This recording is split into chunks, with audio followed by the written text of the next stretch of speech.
মানুষকে বিভ্রান্তি করার জন্য একটি দল যারা পরাজয় নিশ্চিত জেনে, যারা নিশ্চিত পরাজয় জেনে মানুষকে বিভ্রান্তি করছে, ষড়যন্ত্র করছে, নির্বাচনকে প্রশ্নবিদ্ধ করার চেষ্টা করছে, তারা বিশৃঙ্খলা করার পরিকল্পনা করছে। তারা আমাদের কাছে তথ্য রয়েছে এই নির্বাচনটাকে প্রশ্নবিদ্ধ করতে, এই শান্তিপ্রিয় বগুড়ার মানুষকে বিভ্রান্তি করতে, সংঘাতের দিকে নিয়ে যেতে তাদের পরিকল্পনা রয়েছে। সেই জায়গাটি থেকে আমরা মনে করি আপনারা সকলেই সাংবাদিক বিন্দু, আপনারা সকলেই কি পরিস্থিতি এই বগুড়ার আপনারা সকলেই অবগত আছেন।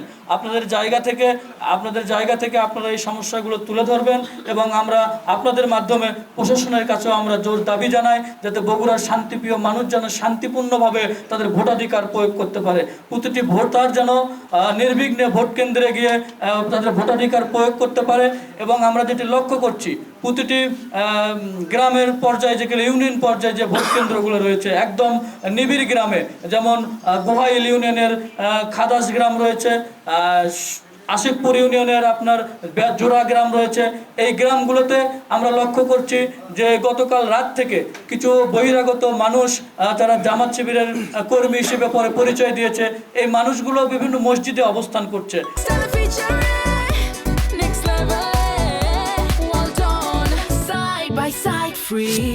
মসজিদে অবস্থান করে নামাজের পরে মানুষকে বিভ্রান্তি করার চেষ্টা করছে। তারা পবিত্র কোরআন শরীফ ছুঁয়ে মানুষের কাছে ভোট প্রার্থনা করছে। তারা বিভিন্নভাবে খাদ্য সামগ্রী এবং অর্থনৈতিক বিষয়গুলো নিয়ে মানুষের কাছে যাচ্ছে। তারা ভোটার স্লিপ দেওয়ার নামে সন্ধ্যার পরে তাদের নারী কর্মীরা ভোটের স্লিপ দেওয়ার নামে বাড়ি বাড়ি গিয়ে নগদ অর্থ দিচ্ছে, খাদ্য সামগ্রী দিচ্ছে। আমরা দেখেছি গতকালকে সন্ধ্যায় খোট্টাপাড়া ইউনিয়নের নারিল্লা গ্রামে একজন খাদ্য সামগ্রী এবং অর্থ দেওয়ার সময়ে তাকে হাতে নাতে পুলিশ আটক করেছে, তাকে মুসলেকা দিয়ে ছাড়িয়ে দেওয়া হয়েছে।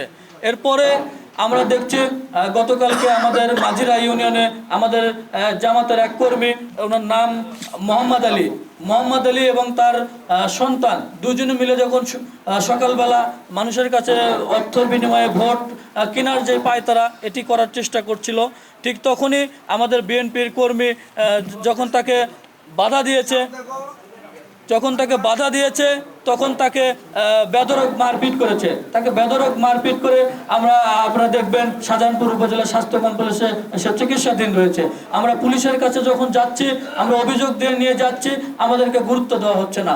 অথচ এই আমাদের বিপরীতে যারা নির্বাচন করছে তারা নিয়মতান্ত্রিকভাবে রুটিন করে প্রতিটি দপ্তরে মিথ্যা উদ্দেশ্য প্রণোদিতভাবে লিখিত অভিযোগ দিয়ে যাচ্ছে বারবার। সেই অভিযোগের কোনো সত্যতা নাই, সেই অভিযোগের কোনো ভিত্তি নাই, কিন্তু তারা পরিকল্পনা করে এটি করছে প্রশাসনকে বিভ্রান্তি করার জন্য। প্রশাসনের দায়িত্বটাকে সঠিকভাবে পালন করতে যেন বিঘ্ন ঘটে, এ কারণেই তারা পরিকল্পিতভাবে এই কাজগুলো করে যাচ্ছে।